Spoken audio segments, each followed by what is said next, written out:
Would উডের যে ব্যবহার আর use টুর যে ব্যবহার, এটা আমি তোমাদেরকে পরে শেখাবো।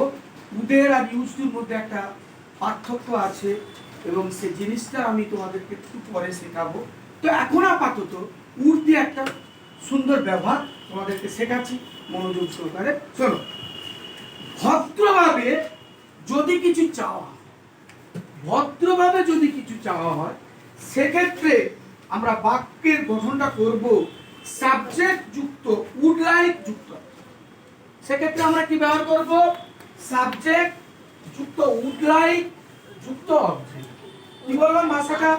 ভদ্রভাবে, ভদ্রভাবে যদি কিছু চাওয়া, সেক্ষেত্রে আমরা বাক্যের গঠনটা করব সাবজেক্ট যুক্ত উড লাইক যুক্ত অবজেক্ট। সাবজেক্ট যুক্ত উড লাইক, উড লাইক যুক্ত অবজেক্ট, যুক্ত অবজেক্ট। উডের ব্যবহার এবং ইউজ টুর ব্যবহার, এটাকে বোঝাতে হবে। এটা অনেক অনেক গঠনের নিয়ম আছে। তো উড ইউজ টুর ব্যবহারটা আমরা পরে শিখবো। এখন আমি যেটা বোঝাতে যাচ্ছি যে ভদ্রভাবে যদি কিছু চাওয়া হয়, সেক্ষেত্রে আমরা কেমন ভাবে উডের ব্যবহার করি। যদি বলি আমি এক গ্লাস জল চাই, কি বলবো? আমি এক গ্লাস জল চাই। আমি এক গ্লাস জল চাই।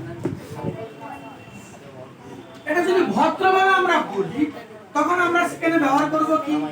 I would like.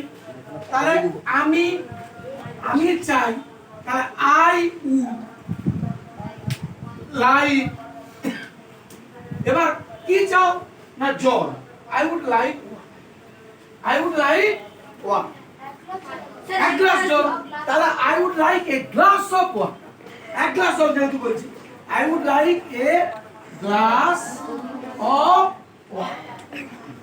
যদি বলি সে এক কাপ চা চায়, হি উড লাইক, হি সে যদি ভদ্রভাবে বলে, তাহলে he would like a cup of. আমি একটা কলম চাই, তাহলে কি হবে? I would like a pen. I would like a pen. আমি একটা বই চাই, তাই I would like a book. তাহলে মনে রাখো একটা কথা, উডের একটা ব্যবহার তোমরা শেখো। সেই উডের ব্যবহারটা হচ্ছে কি? যে ভদ্রভাবে যদি কোনো কিছু চাওয়া হয়, সেক্ষেত্রে আমরা উড ব্যবহার। ঠিক আছে? বন্ধ।